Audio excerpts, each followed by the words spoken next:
Very good morning students. एक नई आशा के साथ एक नए टॉपिक के साथ आपकी अनु मैम। बच्चों, आज हम लोग महाभारत में अंबा और भीष्म के बारे में जानेंगे। सत्यवती के दो पुत्र हुए, चित्रांगद और विचित्रवीर्य। पुत्रों के जन्म के बाद शांतनु की मृत्यु हो गई। चित्रांगद को राजा बनाया गया। चित्रांगद स्वेच्छाचारी थे। उनका एक बार गंधर्वों के साथ युद्ध हुआ और वे युद्ध में मारे गए। उनके कोई संतान नहीं थी, इसलिए विचित्रवीर्य को राजगद्दी पे बिठाया गया। लेकिन विचित्रवीर्य की आयु बहुत छोटी थी, इसलिए राजकाज का सारा भार भीष्म ने संभाला।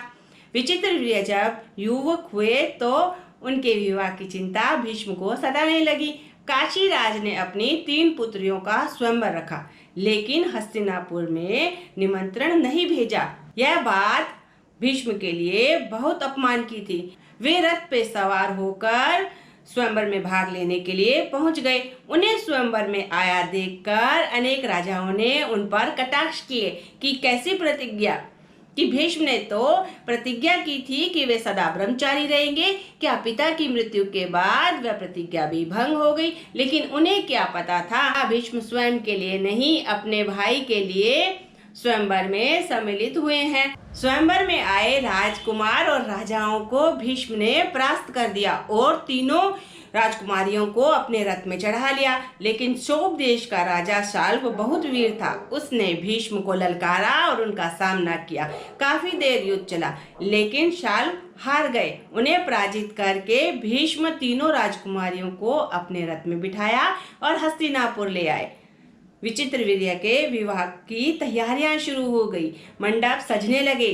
तभी तीनों राजकुमारियों में अंबा ने भीष्म को एकांत में बुलाया और अपने मन की बात बताते हुए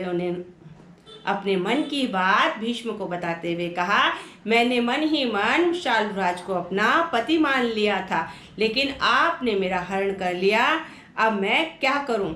तब भीष्म को अंबा पर दया आ गई। उन्होंने कहा, तुम्हारा विवाह विचित्रवीर्य के साथ नहीं करूंगा, तुम्हें ससम्मान शाल्वराज के पास भेज दूंगा। अंबिका और अंबालिका का विवाह विचित्रवीर्य के साथ हो गया और भीष्म ने ससम्मान अंबा को शाल्वराज के पास भेज दिया। जब अंबा शाल्वराज के यहाँ पे पहुंची तो शाल्वराज ने अंबा को स्वीकार करने से इनकार कर दिया। उन्होंने कहा कि तुम्हें भीष्म ने जीत लिया है। सभी राजाओं के सामने भीष्म ने मेरे साथ युद्ध किया और तुम्हें जीत लिया है। मैं हारी हुई वस्तु को स्वीकार नहीं कर सकता और तुम्हारे से विवाह नहीं करूंगा, यह मैंने निर्णय किया है।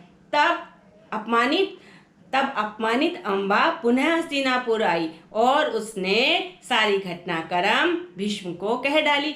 भीष्म ने विचित्रवीर्य से विनय किया कि अब तुम्हें ही इस अंबा से विवाह करना होगा, लेकिन विचित्रवीर्य ने अंबा से विवाह करने के लिए इनकार कर दिया। बेचारी अंबा को एक बार भीष्म ने फिर से शाल्वराज के पास भेजा, लेकिन शाल्वराज तैयार नहीं हुए। वे अपनी जिद पर अड़े रहे। इस प्रकार से अपमानित अंबा फिर से हस्तिनापुर लौट आई और उसने गिड़गिड़ाते हुए भीष्म से कहा कि आप ही मेरी इस स्थिति के जिम्मेदार हैं, इसलिए आपको ही मुझसे विवाह करना होगा। तब भीष्म ने कहा, मैंने तो आजीवन ब्रह्मचारी रहने की प्रतिज्ञा की है, मैं भला तुमसे विवाह कैसे कर सकता हूँ?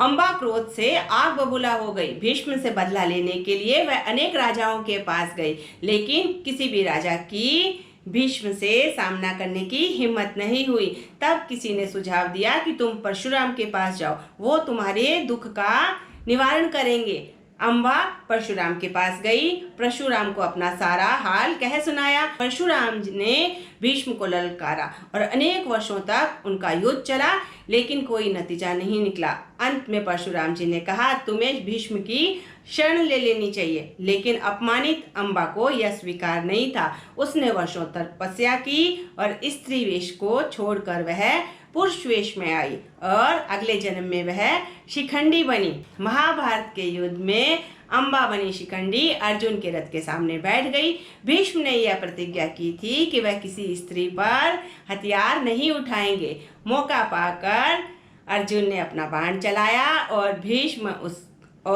भीष्म का वध किया। इस प्रकार से अपमानित अंबा ने अपना बदला पूरा किया। और भीष्म के वध का कारण बनी। तो बच्चों, आज हमने क्या किया? आज हमने भीष्म और अम्बा के बारे में विस्तार से जाना। यदि आपको मेरा यह प्रयास अच्छा लगता है तो आप मेरे वीडियो को लाइक कीजिए, कमेंट कीजिए और शेयर करना मत भूलिए, क्योंकि हमारे धार्मिक ग्रंथों के बारे में, पौराणिक कथाओं को जानना बड़े ही सौभाग्य की बात है। धन्यवाद।